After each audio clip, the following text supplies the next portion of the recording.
Have you ever found yourself struggling to pull a Keris blade from its sheath? When it comes to preserving or protecting my collection, I go to extreme lengths. Most of my pieces are in armored boxes. They have GPS trackers built into it. なんですけど、やっぱ一番好きなのはやっぱり鍛造が一番好きで、その四角いところからそのいろんな形にこう作れるという部分が非常に僕は好きですね。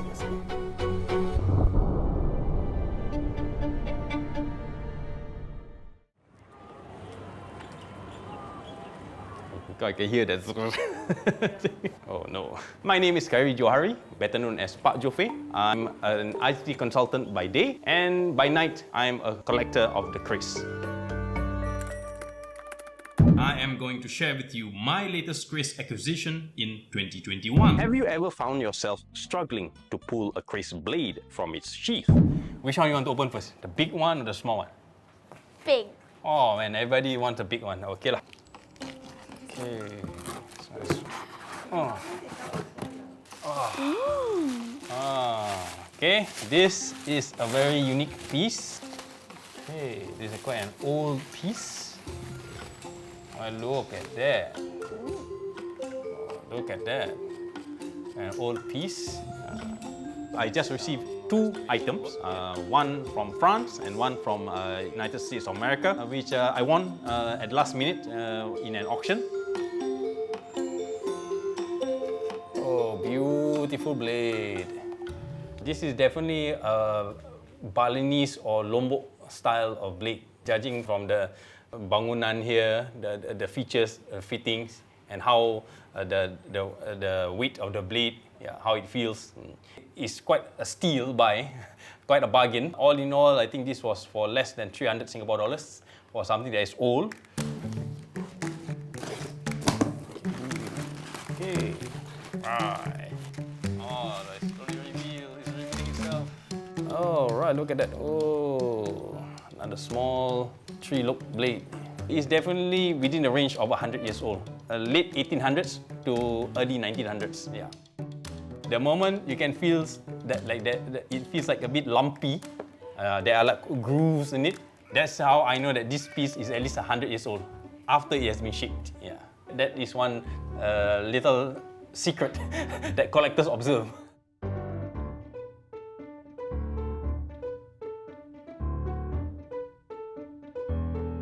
Whenever I come across something that is unique and rare, that's where the obsession starts. You start to like say example, you see the listing. When is this listing due? Like say maybe 2 weeks or 3 weeks and time. You already marked it, and throughout that 3 weeks, you will not be able to sleep properly because you keep on thinking about it. Oh, this one I must get it lah. Okay. As of today, my entire collection is around 750 to almost 800, I believe. The best pieces are, of course, with me, and the rest are outside in my other storage areas. So only those that I feel really attuned with, or especially those pieces that are custom commissioned for me personally, then they are actually all here in my private home, library and gallery.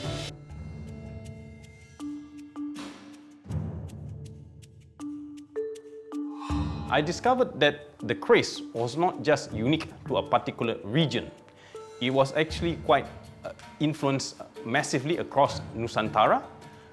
This includes Sumatra, Java, Sulawesi, the Malay Peninsula, and of course the Malay Peninsula includes Kedah, Kelantan, Terengganu, Pahang, Perlis, and all these regions. When I understood it, that's where I see the beauty, that each ethnicity has a representation by way of their Keris. Because a Keris may be appearing the same, you know, wavy blade with the handle and the sheath. But if you look at the details, every piece is different from another.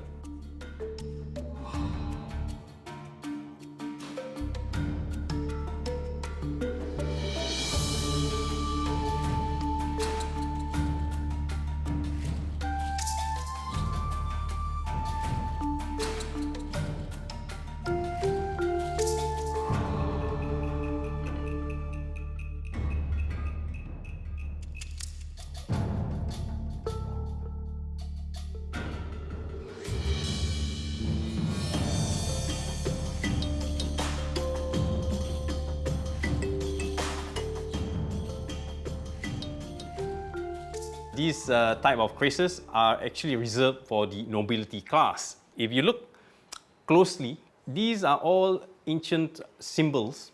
For example, the tree of life, the talismanic protection symbols of the past. It has a very unique feature whereby the blade can actually ring when it's unsheathed. This feature may explain to a myth, or what many choose to believe. They believe that when a person is in danger, the Keris will start to rattle. For many years of collecting, I have never seen such phenomena personally.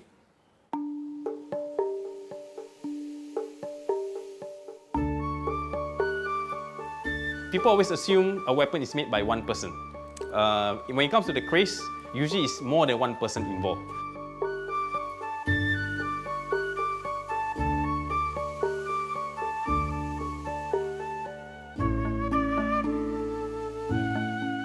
This is all kuning woods. The tube here, we call the batang serunai, is actually made from senna wood, adorned in 916 gold, and with bejeweled with AAA grade rubies that are unheated. Yeah. When I commissioned this, I just say I want a personal piece. I want something special that maybe I can use even for my wedding.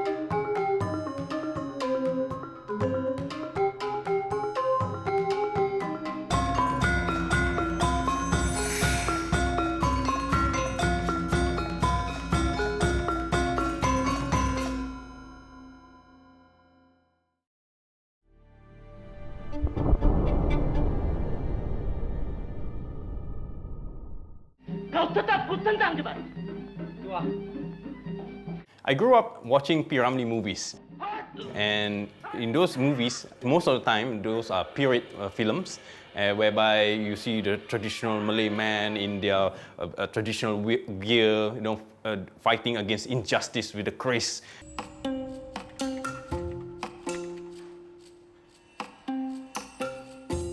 It actually drove me deeper into this rabbit hole of a subject which until today I am still considering myself as a student. Growing up, my father and my grandfather often reminds us that we came from a lineage of warriors. We stem from the ancestry from Kedah, and we had a title called Megat. To explain, Megats are usually people who are not of noble birth, meaning they are not of royalty, they are of commoner, but they have done a great service to the country.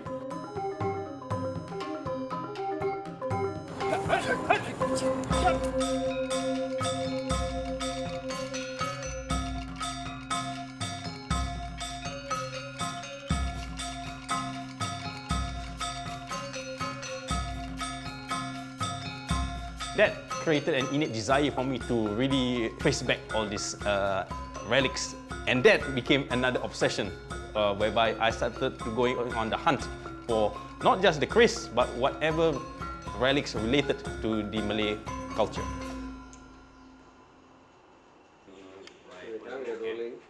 My time growing up, there was no luxury of the internet. So most of the time, for me, my research comes from legwork. I will travel even all the way to Kuala Lumpur, to their National Archive, or even Kedah Archive to dig up manually all the information that I was looking for.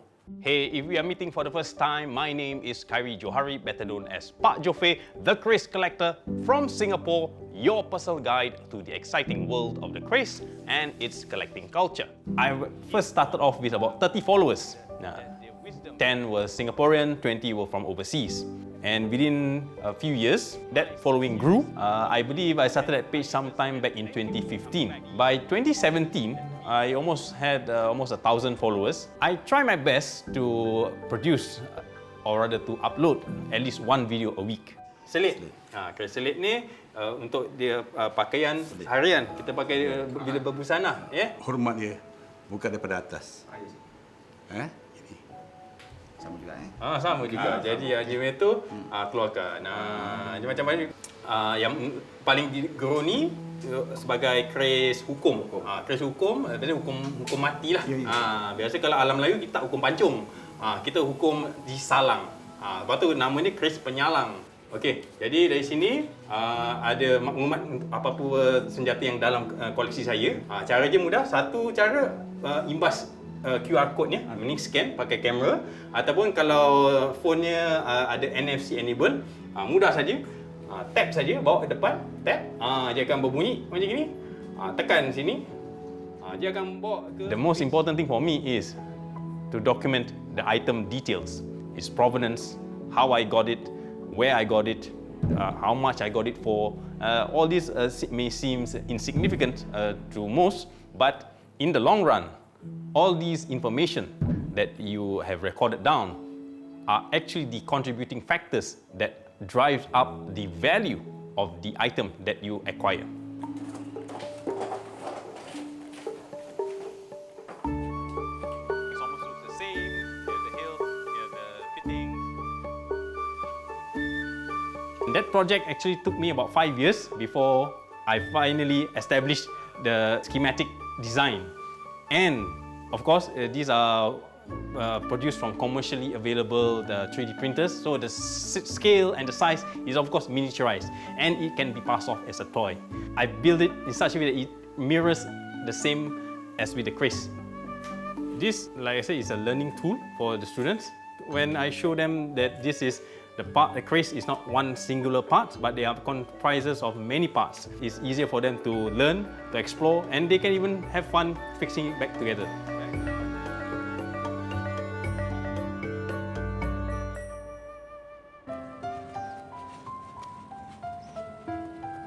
While it would be nice if my own children can inherit and continue this legacy, but if they are not interested, so be it. But I would appreciate if there would be somebody else who would inherit this legacy. It may not necessarily be from my immediate family members, but if somebody who is willing to continue the educational aspect and the maintenance of a lot of this historical heritage, then I think that's a fair trade-off.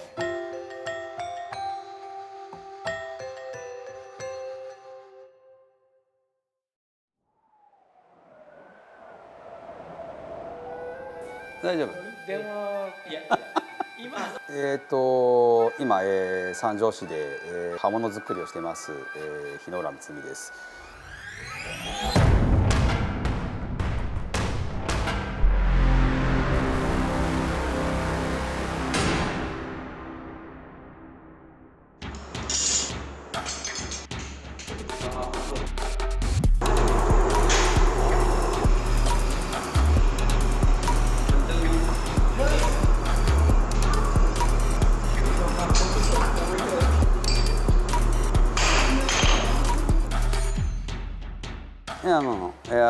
関の大量生産の方は全く興味がなかったんですね。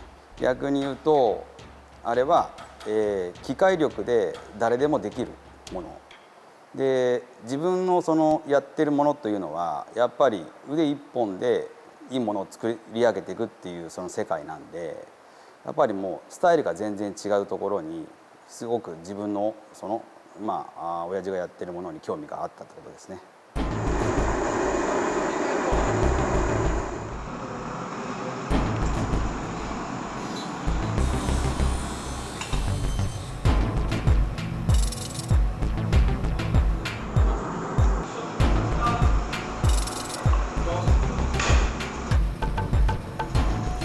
これ新しいものというのはなかなか、取り入れてはいますけども、根本的なところはやっぱり一緒で、それがいきなりその高温のものがどう言ったらいいかな、これで鍛造を終わらせるよりもやっぱり段階を踏んでいくことによってこういい組織になるのが。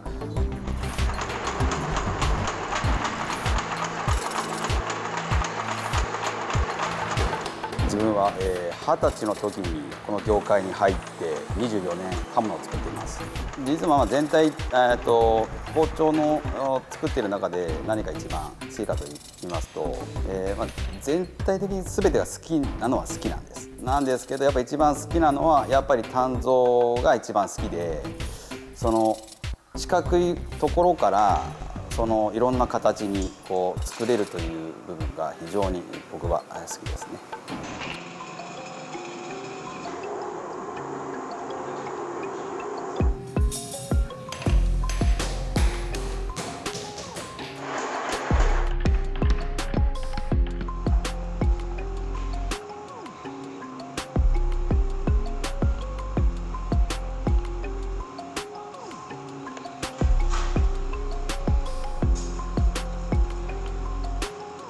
Japanese knives are basically layered. It's like a sandwich. So you have an outside, more corrosion resistant metal on the outside, and then the high carbon steel on the inside, which is your hard cutting edge. So we're one of the last companies in this area to still forge weld that in together. And he's kind of keeping that tradition alive.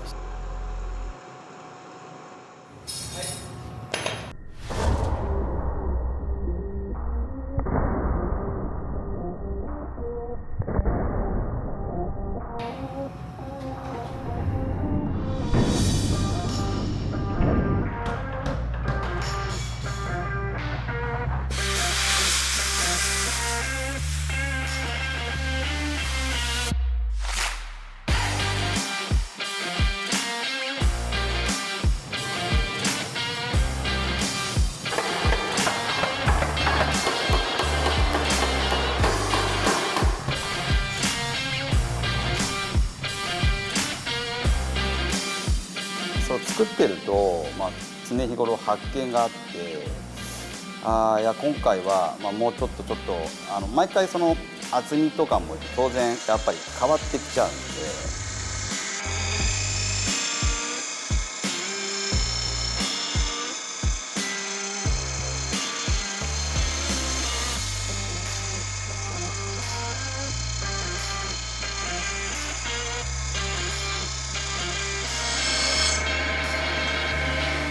Make some crazy knives. Mutsumi Hinoura. Mutsumi Hinoura. Today we have the unboxing of a 240mm white #2 Aji Katya, which is by Mutsumi Hinoura.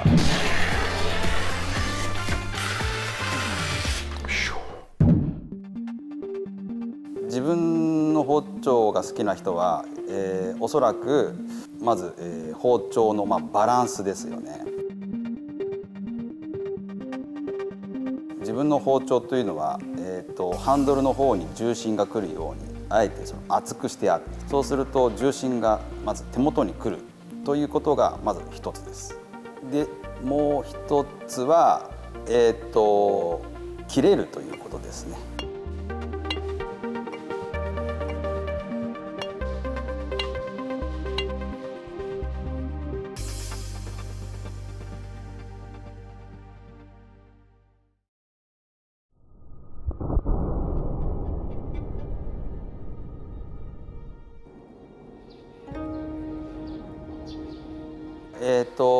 実は最初自分が20歳の時に入った頃に実はうちの父はいませんでした。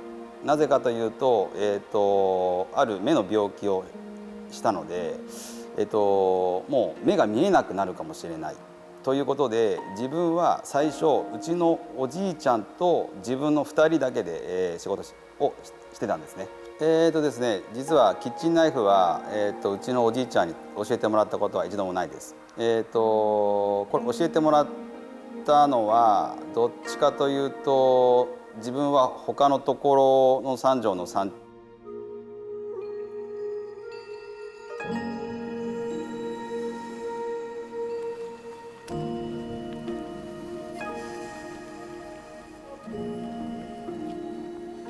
昔と職人というのは教えるのではなく見て盗めと言われました。なので私はいろいろな鍛冶職人の仕事を見て、それを自分の工場に帰って試すことの繰り返しでした。そうすることで自分に合った技術を身につけてきました。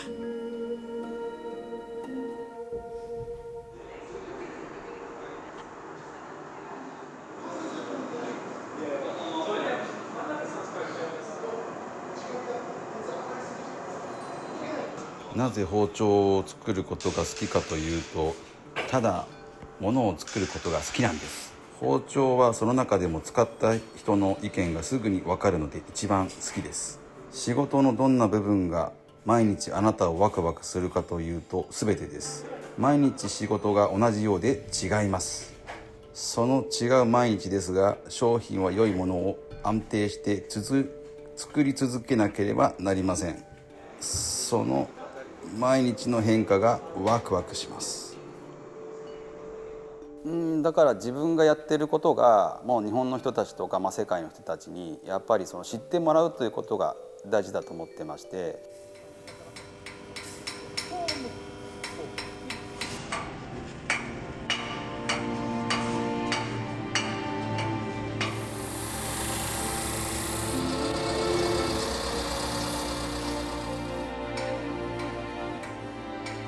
そうですね、これをなくなってしまった技術というのは実はまたこう復活させようと思っても時間がかかってしまうんですね。なので誰かしらがそれを作り続けて、それを次につなげていかないといけないです。なので自分はまだそのつなぎ役でしかないんで、それを次はまだ決まってませんけども、次が出た時にまたその次の人がまたつなぎ役になってどんどんつながっていくっていうことがその伝統だとは思う。